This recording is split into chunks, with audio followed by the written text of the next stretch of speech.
Все книги, представленные на сегодняшней выставке, заслуживают внимания, но особо хотелось бы выделить сегодня «Пармах Оюнлары». Это книжка для самых маленьких, категория 0+. Она развивает речь, развивает мышление, логику и может даже пригодиться в работе, например, логопедов или педагогов, которые работают с развитием речи у ребенка. Хотелось бы выделить «Алыштырма Дефтерлер», издание, которое подготовила Лилия Уджа Асанова. Это рабочая тетрадь, которая тренирует письмо у дошкольников и у детей младшего школьного возраста.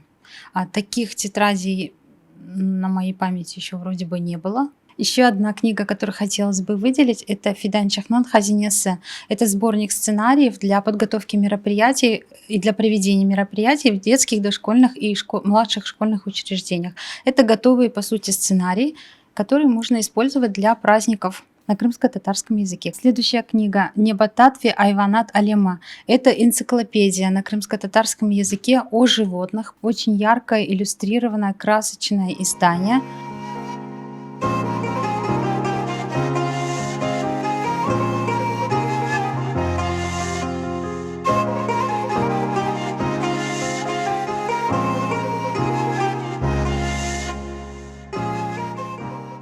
Ценность сегодняшней нашей выставки в том, что она дает детям возможность воспитать в себе любовь к языку, любовь к культуре, любовь к нашей литературе. На этой выставке представлены, конечно, малая часть из того, что мы получаем, потому что получаем мы беспрерывно новую литературу.